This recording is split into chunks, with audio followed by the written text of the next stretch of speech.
virus en la región, en América Latina, la preparación en Venezuela. Saludamos vía Skype a nuestro primer invitado, Juan Fernando Flores, es asambleísta en Ecuador del movimiento Creo, conoce perfectamente la situación en nuestro país. Como siempre, Juan Fernando, gracias por atendernos, muy buenos días.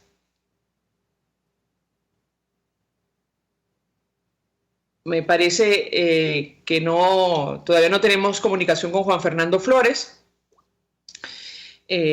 Juan Fernando Flores, buenos días. Sí. Buenos días. Buenos días, Juan Fernando, ¿cómo estás? Todo bien, ¿cómo les va?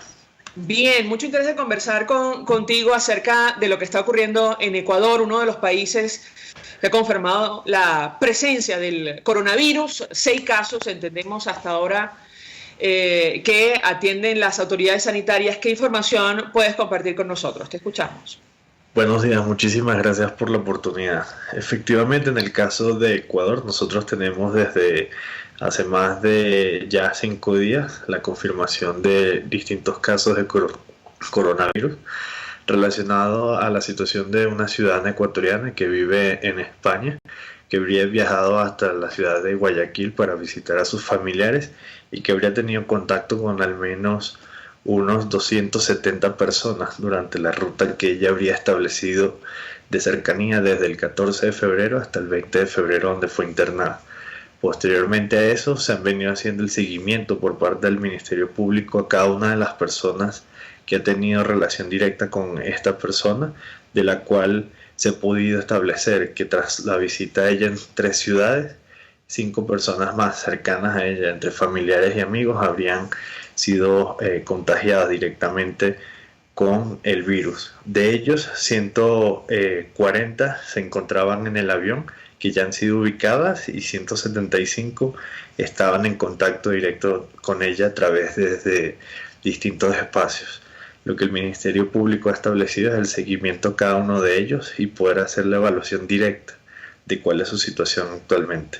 De todas ellas, en estos momentos 34 personas se encuentran en monitoreo intensivo para poder verificar si ellos dan positivo al coronavirus, así como otros familiares que ya han tenido el examen y los cuales han dado negativo. Entonces el Ministerio Público lo que ha establecido es un sistema de un cuadro de seguridad para garantizar cuál es la situación de todos estos ciudadanos. Varias inquietudes, Juan Fernando. En principio entendemos que esta persona llega a Ecuador sin presentar los síntomas, ¿correcto? Efectivamente. Ella llegó sin presentar los síntomas el 14 de febrero de este año y posteriormente a eso, unos casi 6 días, habría presentado distintos síntomas, con lo cual se había acercado a uno de los centros de atención y ella habría sido atendida donde inicialmente se habría evaluado una situación distinta y posteriormente se habría hecho las pruebas de coronavirus donde da efectivamente positivo.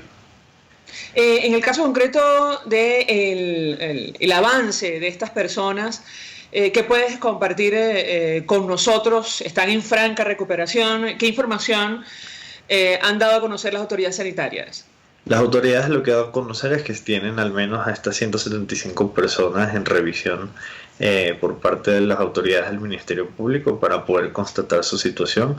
A todos ellos se les está haciendo la prueba, dado que nosotros desde el primer posible caso que habíamos presentado de un ciudadano de nacionalidad china que habíamos tenido internado en el hospital Eugenio Espejo y que lamentablemente había fallecido a causa de una hepatitis B, ya habían llegado los instrumentos para poder hacer la revisión directa acá en el Ecuador. Y en el caso de ellos se está haciendo la revisión más exhaustiva, sobre todo los pasajeros que vinieron en el vuelo desde España, para poder verificar cuál es la situación de ellos actualmente. Solo 25 personas no han sido contactadas de todo lo que sería la ruta, que el caso 0, en este caso en Ecuador, se habría sostenido de manera directa. Y la situación de ella es una señora de 71 años, quien mantiene hasta ahora un estado crítico de salud, reservado para la población en general, por el cuidado de la situación que directamente está teniendo, que estamos esperando a ver qué ha ocurrido. Lo que es importante es que todas las personas que ya habría visitado durante este periodo, al menos 77 ya habrían sido dadas de baja dada que no presentan ningún síntoma después de las revisiones, al igual que han dado negativo a las pruebas correspondientes. Juan Fernando, ¿cuál ha sido la actitud de las autoridades con relación al manejo de la información en torno a este tema? Hemos visto algunos reportajes de medios de comunicación internacionales y evidentemente los ciudadanos en la calle expresan cierta preocupación. ¿Qué puedes decirnos? Bueno, lo que hemos tenido es que directamente cada uno de los representantes del ministerio han sido asertivos en la entrega de la información, han podido dar reportes directamente de cada una de las situaciones que se ha venido recibiendo por parte de las autoridades y sobre todo el aclarar cuáles son las zonas, porque el primer día que se informó del caso positivo de coronavirus se generó una serie de pánicos dentro de la población, donde se dio una compra excesiva, por ejemplo, de mascarillas, donde se acabaron en pocas horas los antibacteriales, es decir, se dio una situación de pánico en la población en general, la cual tuvo que ser controlada en el sentido de poder garantizar que no solo esa no sea la actuación de los ciudadanos, sino que también inclusive hay ciudadanos detenidos en la ciudad de Guayaquil por haber generado la situación de pánico y el sobreprecio en las mascarillas para tratar de aprovecharse de alguna manera de la situación. Entonces las autoridades están monitoreando al 100% qué está ocurriendo, cómo se ha venido desarrollando, sobre todo el descartar que esto se encuentre en otras ciudades del país. Guayaquil es la ciudad más grande de nuestro país, por lo cual va a ser uno de los temas de control del caso que vamos a tener que estar muy atentos a ello. Juan Fernando, ¿cuántos venezolanos hay ahora mismo en Ecuador? Se estiman que aquí viven más de 550.000 ciudadanos venezolanos. Según las últimas cifras, el censo termina este mes, pero el censo hasta ahora arroja que hay al menos unos 350.000, de lo cual sabemos que no todos han participado en el censo, por lo cual se estima unos 500.000 ciudadanos venezolanos. Y en el caso concreto de los venezolanos, ¿qué puedes compartir con nosotros? Es decir, la comunidad organizada ha expresado preocupación al respecto. Te escuchamos. Sí, nosotros hemos recibido contacto directo no solo con las organizaciones, sino con la embajada, con el embajador René de Sola, para poder estar en contacto no solo en información, sino que en caso de presentarse algún caso, cuál sería la atención. En ese sentido, ahí no se va a hacer ningún tipo de distinción. Si fuese un ciudadano venezolano quien diera positivo en un caso, se prestará igualmente todo el apoyo por parte del Ministerio Público y la Salud de nuestro país para garantizar que el ciudadano pueda recuperarse lo más pronto posible. Justo te iba a preguntar porque seguramente habrá venezolanos en condición o en situación irregular, ¿correcto? Sí, efectivamente, pero ello no hace que de alguna manera, si diese el caso de un ciudadano venezolano positivo, el Ministerio Público no lo atienda, al contrario, además de ser una comunidad vulnerable de por sí en temas de salud, por eso con mayor atención se tendrá que dar para garantizar que además no afecte a otros ciudadanos de la misma comunidad y eso genere justamente un efecto rebote de dispersión del virus. Sobre las medidas en la frontera, Juan Fernando, en los aeropuertos, sabemos que al menos al norte de Ecuador, en el límite con Colombia, hay autoridades de la Organización Mundial de la Salud que están justamente monitoreando el paso de personas permanentemente. ¿Qué puedes decirnos? Allí lo que se ha establecido es un sistema de seguridad en el control de ingreso migratorio para verificar la situación de salud de los ciudadanos venezolanos y los ciudadanos extranjeros de por sí que vienen a través del puente de Rumichaca. Y en el caso de los aeropuertos internacionales de Quito y de Guayaquil, hay un sistema que toma al menos 1 hora y media de revisión por diferentes médicos que están revisando no solo los viajes, la proveniencia, sino también temas relacionados a la temperatura, lugares donde estuvieron recientemente y dónde van a estar en el Ecuador para poder garantizar un monitoreo de que en caso de que esta persona al entrar al país ingresara con síntomas se pueda tener una revisión exhaustiva y un seguimiento del caso.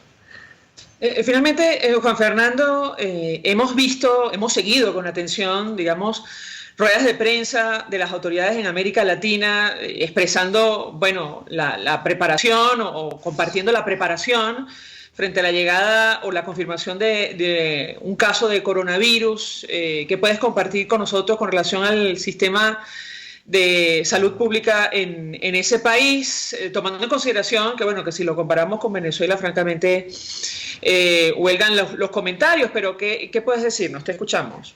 Bueno, uno de los temas más preocupantes para nosotros es la capacidad de poder sostener, en el caso de que el virus se expandiera por todo el país, a cuántos pacientes se pueden atender. El Ministerio Público lo que ha generado es una red dentro de los 22 hospitales que tenemos de alto nivel en el país, que 15 de ellos sean los que presten atención inmediata y que 3 sean destinados para la atención exclusiva del caso del coronavirus. En ese sentido, hasta ahora no ha sido necesario activar este protocolo de seguridad, pero sí se ha venido manteniendo algunos protocolos en lo que es la realización de eventos públicos en ciudades como Guayaquil o Babahoyo y de eventos que se han venido convocando de manera internacional en el caso de Ecuador. Por ejemplo, nosotros teníamos previsto la semana que viene el primer encuentro de presidentes de parlamentarios de América acá en el Ecuador. Este evento ha sido pospuesto hasta nuevo aviso, así como diferentes eventos, sobre todo de gran magnitud, han sido pospuestos y modificadas las fechas para poder garantizar que esos no sean los puntos donde pueda el virus esparcirse de manera masiva, para poder garantizar que haya un control y seguridad. Juan Fernando Flores, 1.000.000 de gracias por atendernos, acompañarnos como siempre, asambleísta en Ecuador del movimiento Creo, conoce perfectamente la situación en nuestro país, compartiendo información valiosa acerca del avance de esta enfermedad, de esta epidemia de coronavirus en América Latina. A esta hora vamos a la pausa. Al regreso venimos con más.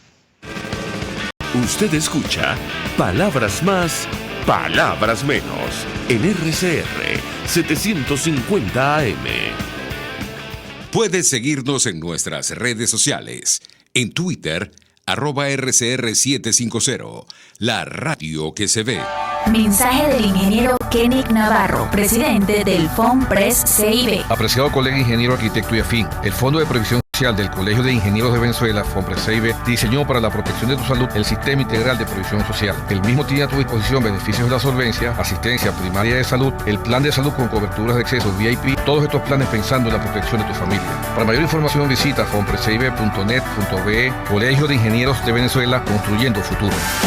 Si te antojas de una buena hamburguesa, te recomiendo la Street Burger de Buono Restaurant, con 200 gramos de carne de primera calidad, queso, tocineta, vegetales y más. Acompáñala con la bebida de tu preferencia y es solo para los más exigentes, o pídela como tú quieras. Buono Restaurant en Altamira, 6ª Avenida, entre 3ª y 5ª Transversal. Buono Restaurant, complace tu paladar. Hola amigos, soy María Corina Machado. Todos los martes, María Corina estará contigo por RCR 750 AM. Acompáñenme de 1 a 2 de la tarde. Contigo, María Corina. Todos los martes, contigo. Solo por RCR 750 AM. Porque lo bueno une. RCR 750 AM. Porque lo bueno une.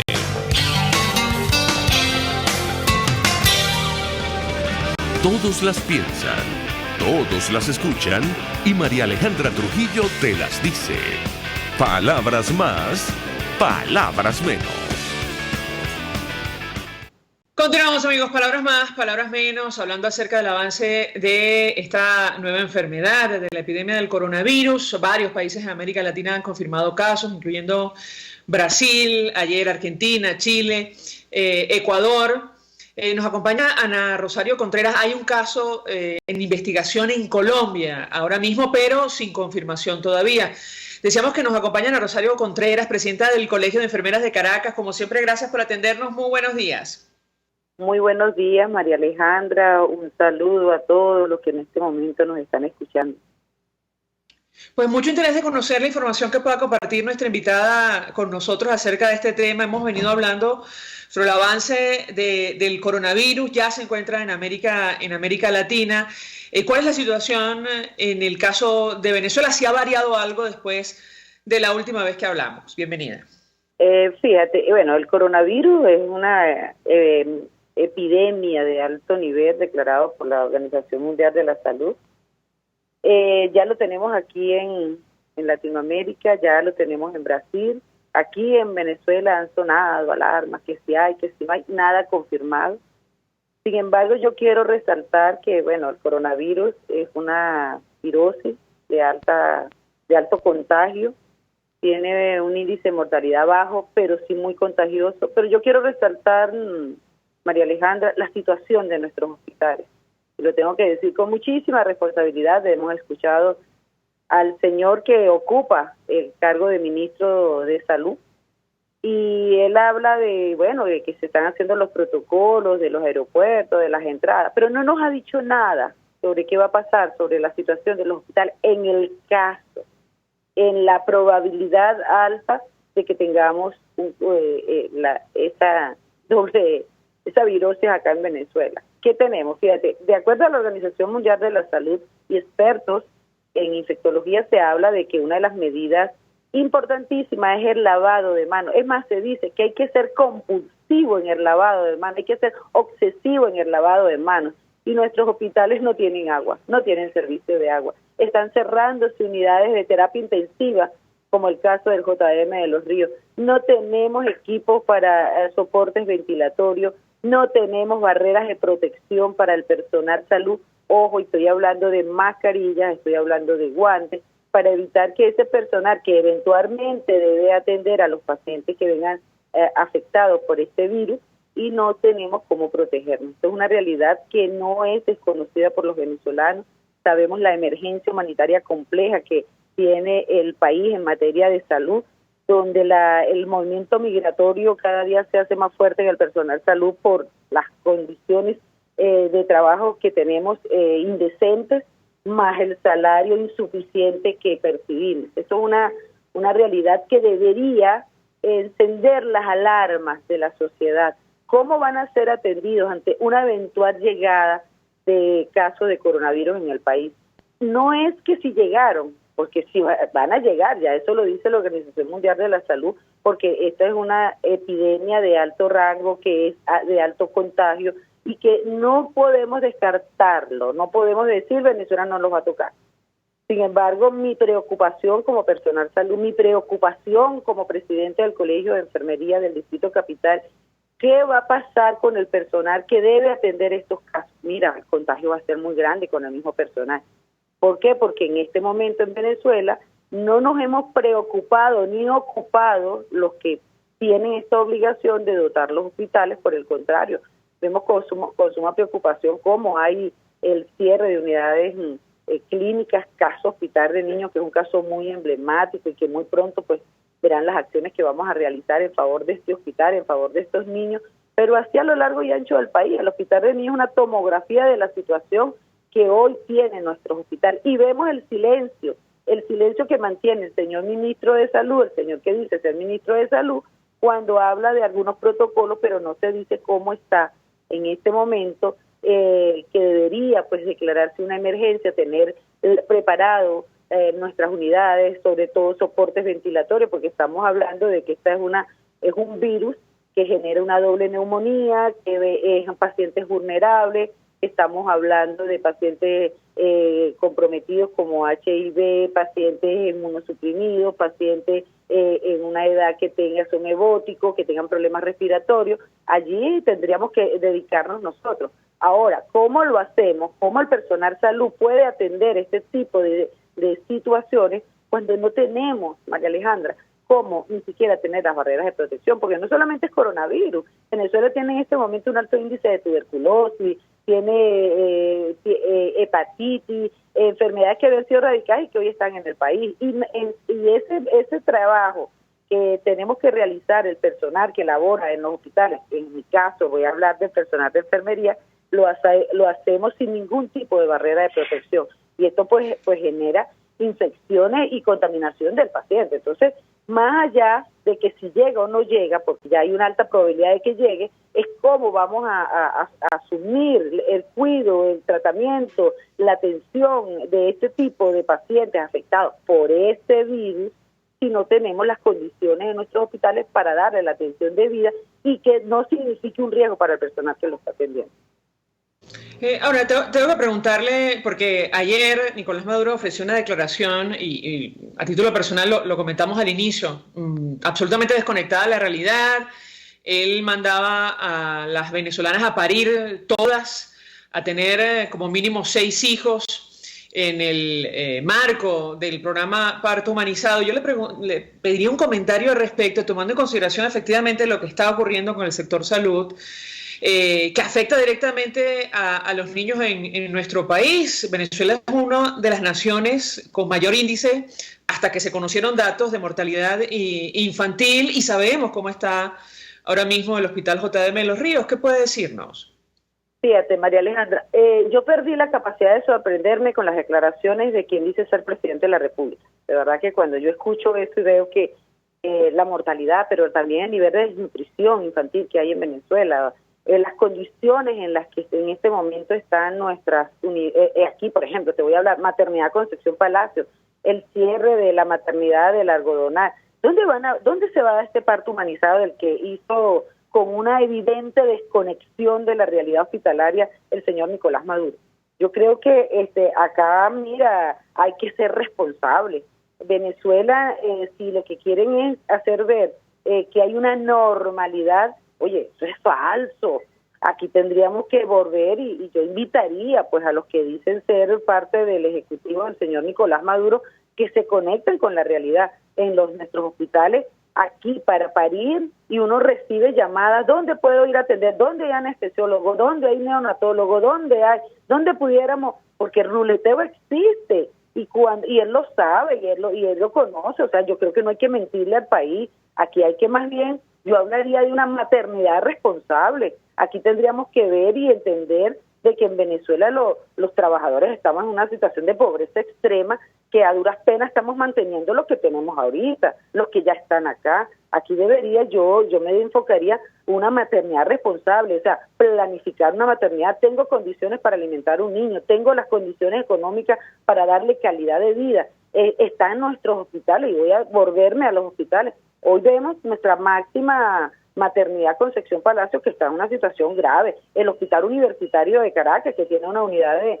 sala de parto, está en unas condiciones demasiado críticas. El Hospital de los Magallanes de Catia, el Hospital Materno Infantil de Caricuao, que son unidades donde las mujeres podían parir y podían ser en una época donde uno podía decidir dónde iba a parir. Ahorita hay que buscar y pedirle a Dios que esté el neonatólogo, que haya anestesiólogo y que tenga algunas mínimas condiciones de asepsia para que ese niño o esa puérpera no se contamine y que se convierta un acto tan hermoso como es el nacimiento de un hijo en un vía crucis que necesite antibióticos, que si tiene que hacerse en una cesárea, esa cesárea no presente acceso de pared por la contaminación que hay en nuestras unidades, y que por supuesto tenga un personal esencial como es un anestesiólogo, por si acaso ese parto deviene en cesárea, y por supuesto un neonatólogo para que dé los primeros cuidados a ese recién nacido, ese neonato. Y lamentablemente no tenemos esas condiciones en el país, y eso lo debe conocer el señor Nicolás Maduro,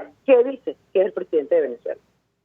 Ahora, nos preocupa, usted nos comentaba que no han recibido instrucción, al menos oficial, para hacer frente a un posible caso de coronavirus en nuestro país, ¿o entendimos mal?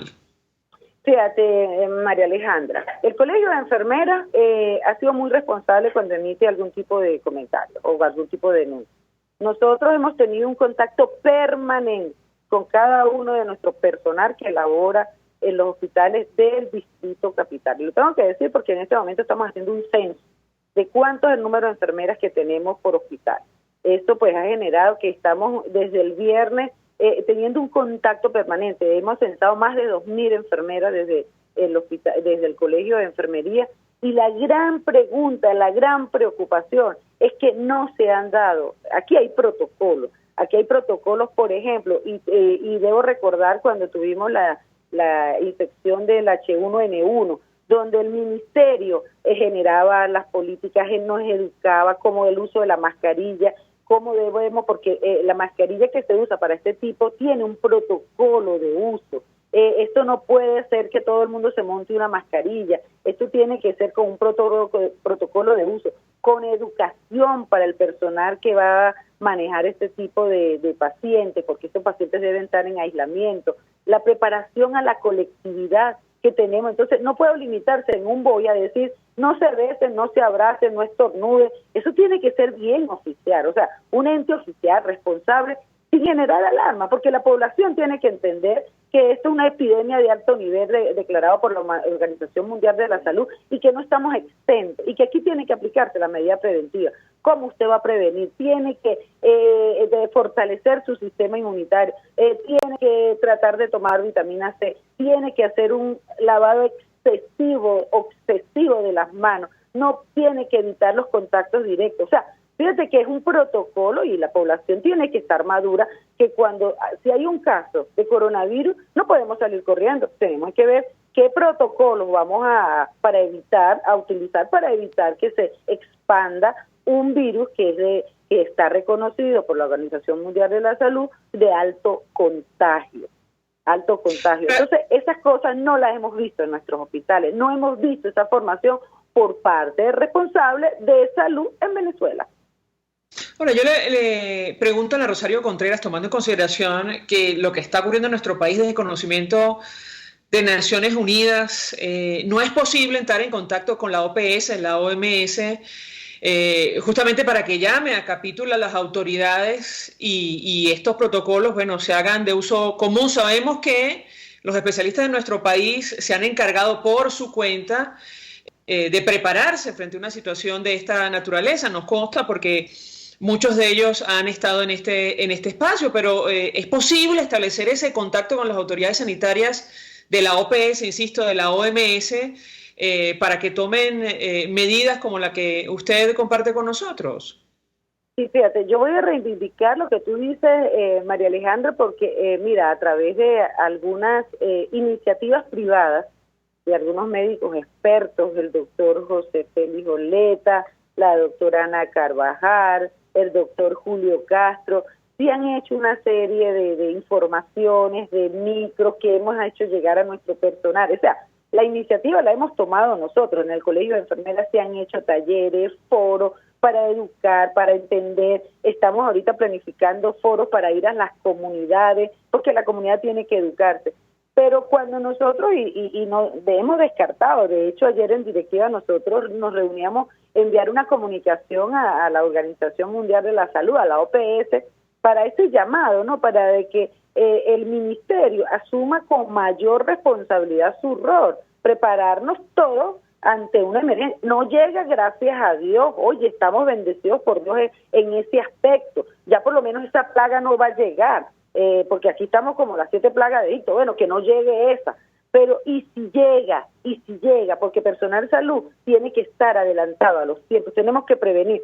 Si llega ya sabemos qué protocolos se van a activar, cómo lo vamos a hacer, pero lamentablemente por parte del ministerio no se nos ha dado instrucción. Entonces no descartamos enviar, aunque nosotros tenemos mucho cuidado con la Organización Mundial y la OPS, porque las veces que hemos acudido a ellos, cuando el problema de que las vacunas no pueden ser una jornada, sino debe ser un programa permanente, las inmunizaciones, las respuestas han sido como muy ambiguas, un sí, pero no, un vamos a ver, es que el Estado. Sin embargo, nosotros creemos, María Alejandra, y eso lo tenemos desde el sector salud, que nosotros tenemos que seguir cuidando, seguir protegiendo, pero también tenemos que seguir visibilizando esta grave emergencia humanitaria compleja, que hoy es el coronavirus, mañana ese virus puede mutar y convertirse en otro Frankenstein, y que nosotros como trabajadores del sector salud debemos tener unas condiciones de trabajo para garantizarle a nuestros usuarios, a nuestros pacientes, a nuestros clientes una atención oportuna, segura, libre de riesgo, pero además nosotros como trabajadores del sector salud estamos en el derecho y el Estado está en el deber de garantizarnos un ejercicio profesional, unas condiciones de trabajo seguras, donde yo pueda ejercer mi práctica, donde yo como enfermera no me puedo negar a atender a un paciente con una enfermedad infectocontagiosa, con una enfermedad tan contagiosa como un coronavirus, por ejemplo, como una tuberculosis, como una hepatitis, pero yo tengo el derecho a tener mis barreras de protección que me garanticen también el derecho a la salud y a la vida que yo tengo como trabajador. Claro, entre otras cosas, porque si ustedes no visibilizan lo que está ocurriendo en nuestro país, como han hecho durante tanto tiempo, las autoridades sanitarias a nivel mundial, independientemente de esa actitud que comenta usted, bueno, de mirar hacia otra parte, no toman los correctivos necesarios para hacer frente a lo que está ocurriendo en Venezuela. En el caso concreto de los insumos, yo le pediría un comentario y hemos hablado con nuestra invitada en varias oportunidades acerca de la ayuda humanitaria. Bueno, la última encuesta de hospitales arrojó, digamos, unos resultados, una situación que preocupa y mucho. ¿Qué puede decirnos con relación al caso concreto del sector que usted representa en materia de insumos? ¿Cuál es la situación? La escuchamos. Fíjate, yo quiero recordarle a quienes me escuchan que una enfermera es un profesional que se encarga de que se dé cumplimiento al plan de trabajo que hace el médico en función de un paciente. Es decir, y lo he dicho, María Alejandra, que la enfermera es un testigo fiel de la crisis que hay, de la falta de desabastecimiento, porque somos nosotros las que tenemos que ver si hay comida, si se puede cumplir una rayo X, si hay el tratamiento indicado, si se pueden hacer exámenes de laboratorio, si hay cómo limpiar la unidad. Y en esto te puedo decir que la última encuesta que hizo médico por sí, adelante, le escuchamos. Que hizo médico por la salud, mira, de verdad que refleja la realidad y creo que nos estamos quedando cortos. Hoy el desabastecimiento está a unos niveles bastante peligrosos. Hoy no tenemos cómo desinfectar y no, en los últimos días el servicio de agua, que es algo tan vital en un hospital, está fallando con mucha frecuencia. Tenemos en los últimos días en Caracas, porque ya en el interior esto ya abro comillas, esto es casi normal, en los apagones. Vemos cómo, por ejemplo, en el hospital de niños tuvo varios días que la luz iba con mucha intermitencia y una planta eléctrica que habían colocado hace un año por el apagón que hubo hace un año por este mes, funcionaba intermitentemente. Entonces, fíjate cómo se nos está complicando la situación y cómo podemos decir, y lo tengo que decir con mucha responsabilidad, hoy la falla de medicamentos, de insumos y equipos de nuestros hospitales está en unos niveles graves que nos impiden en un momento determinado hacer una práctica profesional de calidad y que le garantice a ese usuario que puede revertir una situación de enfermedad. Eso es una realidad que la estamos viviendo día a día y esto pues genera, como pasó en el hospital de niños, que mira, ningún ser humano quiere seguir prestando los servicios en unas condiciones de riesgo sin un salario que le permita sustentar a su familia y han decidido muchos profesionales de la salud,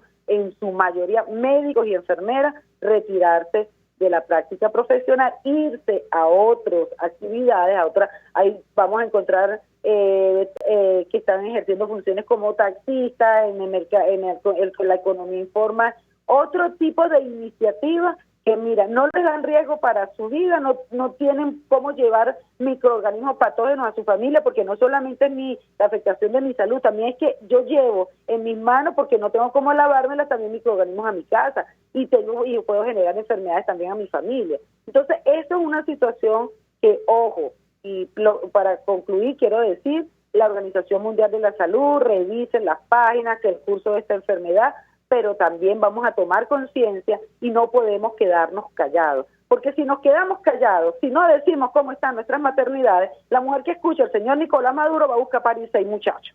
Y esos 6 muchachos van a pasar hambre, no van a tener que dónde parir, no van a tener cómo alimentarlo. Entonces, nuestro deber, así nos expongamos a los riesgos que sea lo que está viviendo el país, porque el que denuncia es que tiene que ser perseguido. María Alejandra, vamos a seguir visibilizando que en Venezuela en este momento hay una emergencia humanitaria en salud y que no tenemos las condiciones para hacerle frente a unos casos de hepatitis, de tuberculosis, de malaria, que los tenemos aquí, pero como se dice, en cifras indeterminadas, porque no tenemos boletines epidemiológicos todavía, y por supuesto, esperando de que si el coronavirus llega, lamentablemente los primeros que vamos a estar caer bajo intención va a ser el personal de la salud, porque no tenemos las barreras de protección adecuadas para hacerle frente a este virus, que aunque tiene un porcentaje de mortalidad bajo, tiene un nivel de contagio bastante elevado.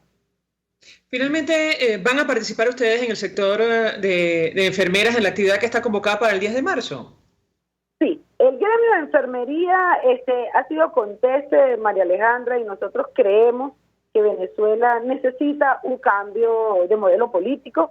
Nosotros creemos que debe haber un proceso de elecciones libres, democrático y transparente para elegir, que los venezolanos podemos elegir a un presidente conectado con la realidad social. Y sí vamos a participar el 10 de marzo porque estamos convencidos de que no podemos quedarnos sentados en nuestras casas esperando soluciones mágicas, que la solución al problema de lo que está afectando en este momento a Venezuela depende de cada uno de los venezolanos, porque María Alejandra, todos tenemos un rol y tenemos que ejercerlo. Yo como ciudadana venezolana pues activo mi derecho a la participación política, a la participación social y a la toma de decisiones, y creo que no podemos dejar esta decisión en un grupo o en un hombre. Todos tenemos que ejercer nuestro rol, visibilizar nuestra deseo de cambio, y para ello el 10 de marzo estaremos acompañando la actividad que ha convocado el presidente Juan Gerardo Guaidó Márquez.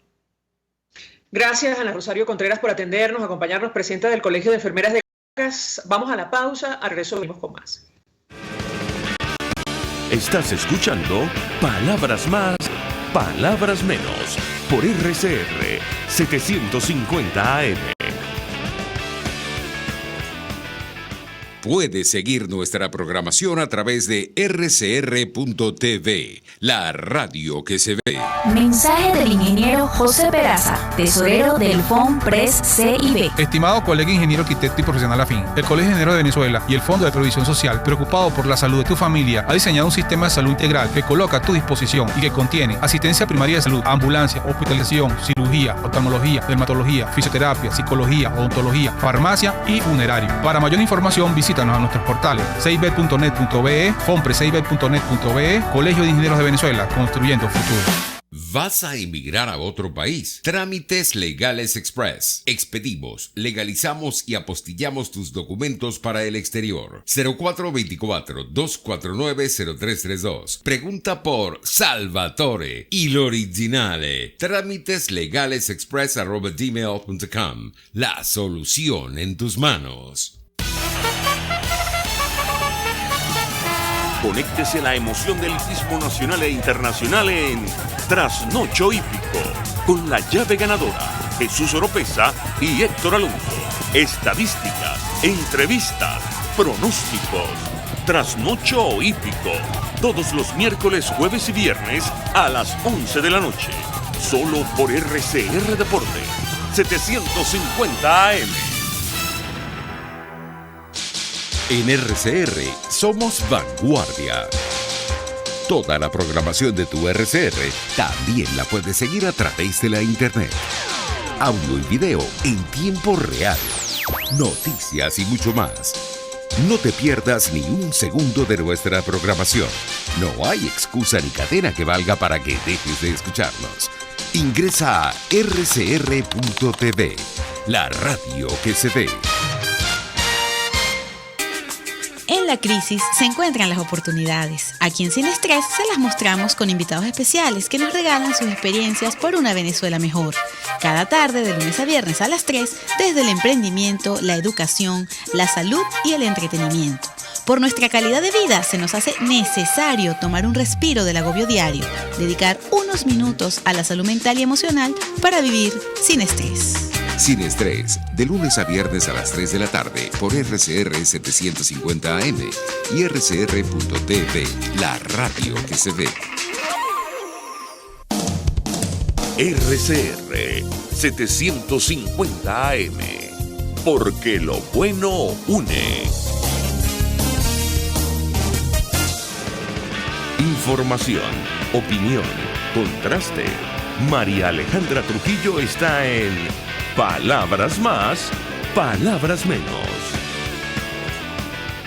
Continuamos, amigos. Palabras Más, Palabras Menos. Se suma a nuestra mesa de debate José Félix Soleta, exministro de Sanidad y Asistencia Social, forma parte de la red Defendamos la Epidemiología Nacional. Doctor, un millón de gracias por atendernos, como siempre. Muy buenos días. Muchísimas gracias por la entrevista, María Alejandra. Estamos a su orden.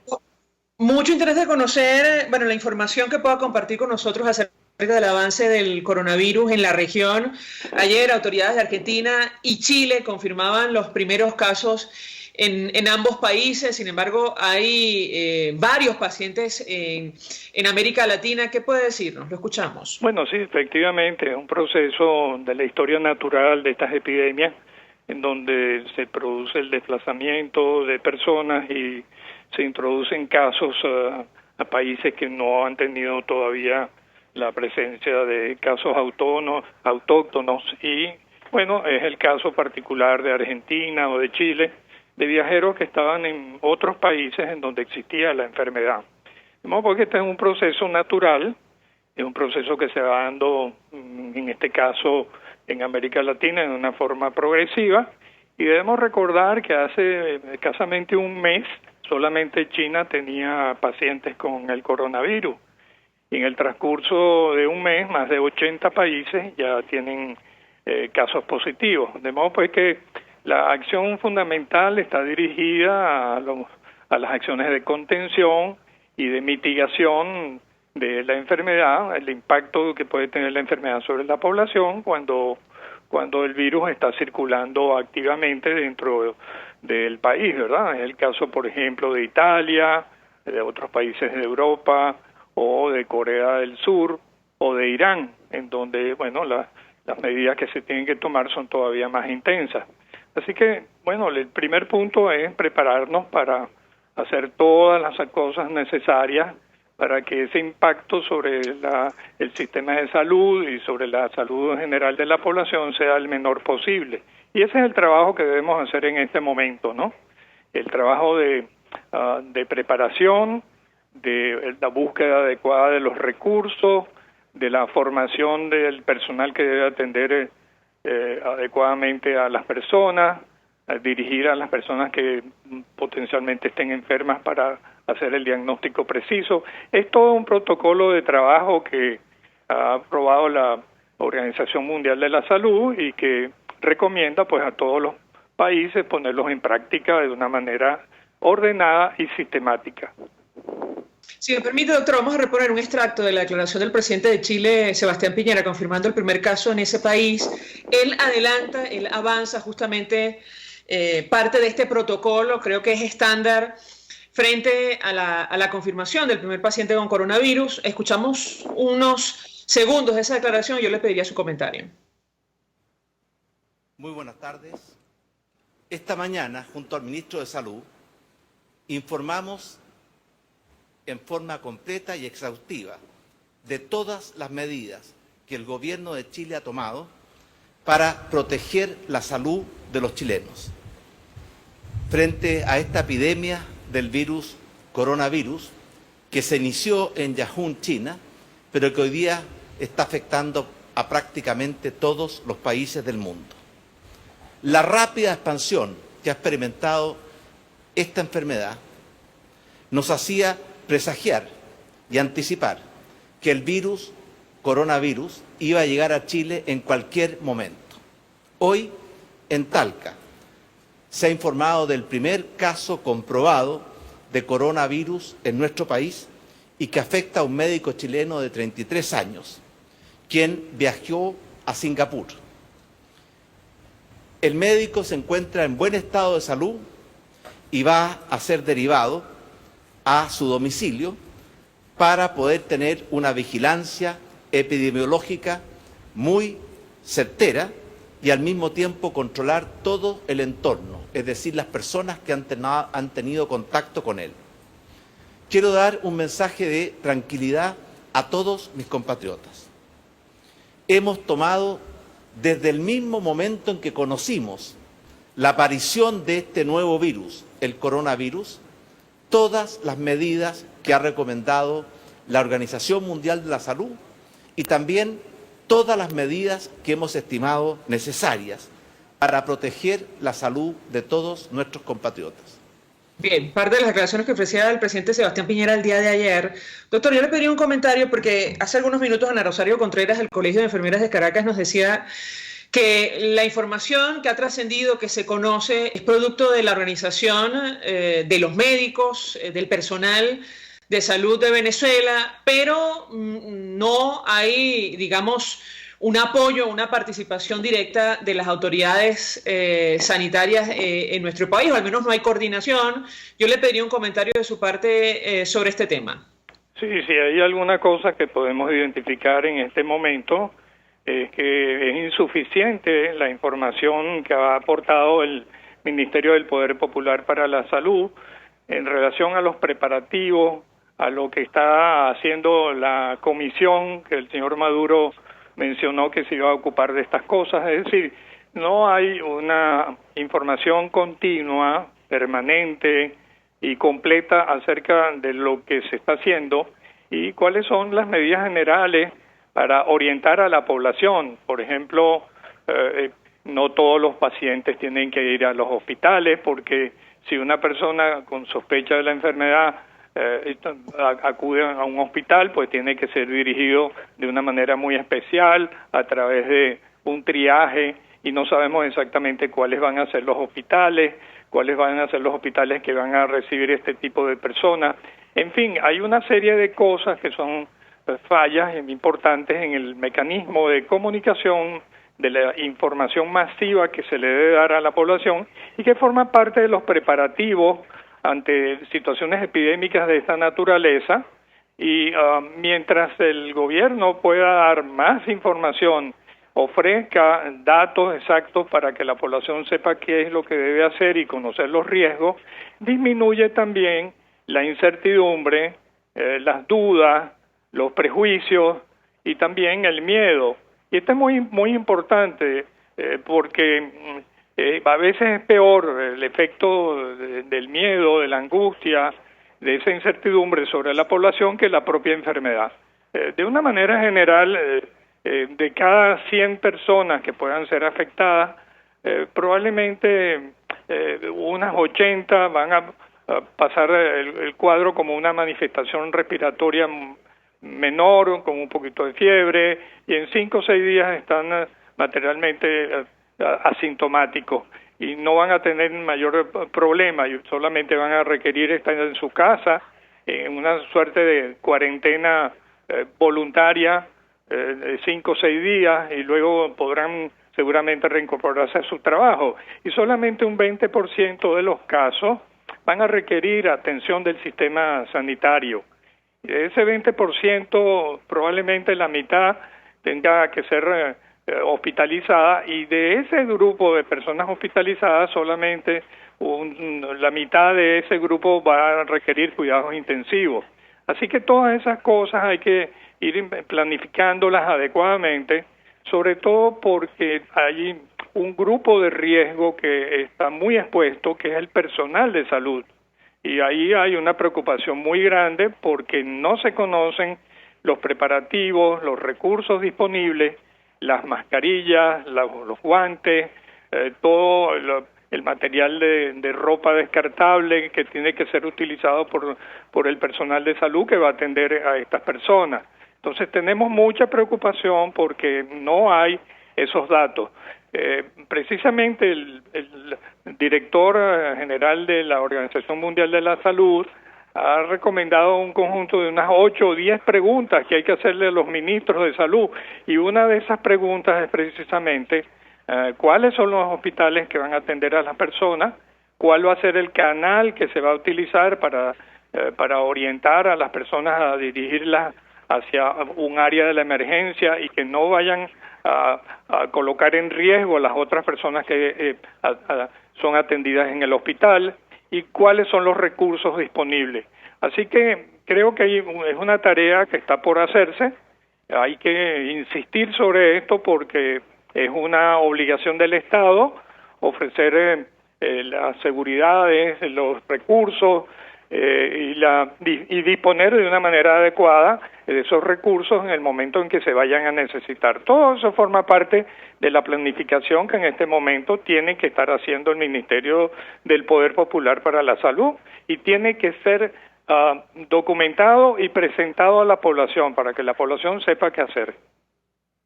Doctor José Félix Soleta, 1.000.000 de gracias por atendernos, acompañarnos. Exministro de Sanidad y Asistencia Social, conoce perfectamente el tema que nos ha ocupado la mañana de hoy. Vamos a la pausa y ya venimos.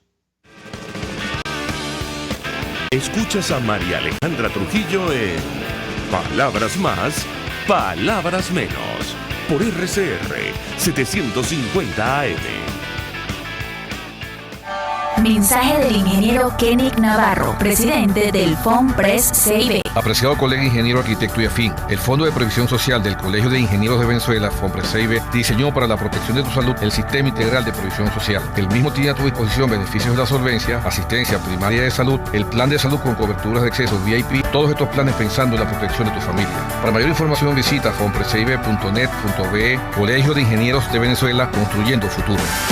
Ávila Gallery, de la mano de su aliado comercial San Miguel Asociados Bienes Raíces, te invitan a la reapertura del Inca San Bernardino, el centro deportivo y cultural por excelencia, aún con locales comerciales disponibles. Síguenos en Instagram por @San Miguel Asociados 888 en números o llámanos al 0414-127-4060. Ávila Gallery, tu centro de arte moderno.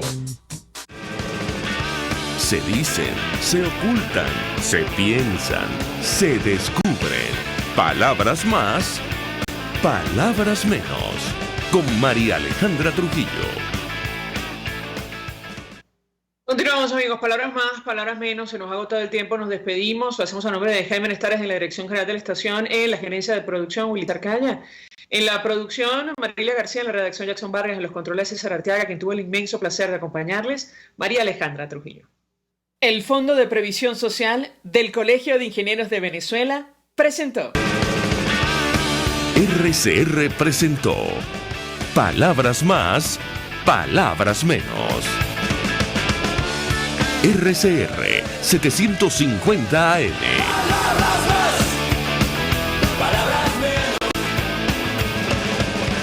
El siguiente espacio educativo va dirigido a niños.